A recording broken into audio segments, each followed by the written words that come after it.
12:49යි. හරි. අපි මේ වෙද්දි කන්ද පල්ලෙහාට බහලා ඉන්නේ. කියන්නේ පිටුතාලගේ රක්ෂිතයට ආසන්න වෙලා ඉන්නේ. අපිට අර මුලින් අතර හම්බුනේ නැති පාර මේ වෙද්දි හම්බෙලා තියෙනවා. අපි පාර දිගේ තමයි යමින් ඉන්නේ.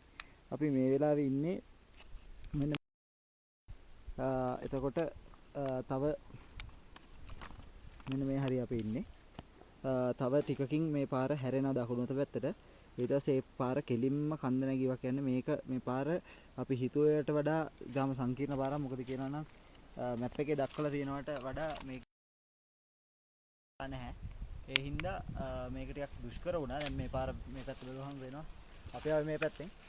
මේ පාර කපලා තියෙන වේල්ල හින්දා තමයි මේ පාර අඳුරගෙන ඉවෙන් වගේ එන්නේ. නමුත් මේක සෞදරයටත් විශ්ලේෂණය කරද්දී අපිට හම්බුණා මේක මේ සුද්ධ එහෙම නැත්නම් විදේශිකයෝ තේකොළ ප්‍රවාහනය කරන්න හදපු කරත්ත පාරක් කියන එක.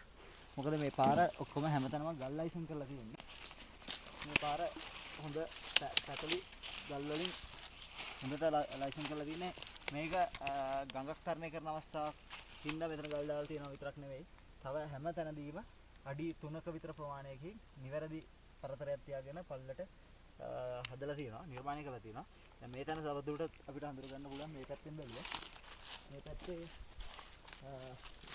ක්‍රීන් ක්‍රොසින් එකක් තියෙන හින්දා අයක් විතර උසට බිම ඉඳලම ගල් ලයිසන් කරලා තියෙනවා.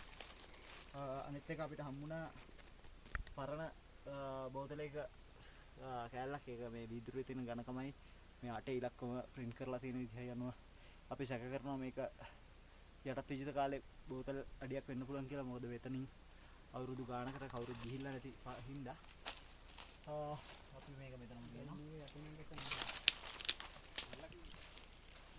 එනවා මේ පැත්තෙන්.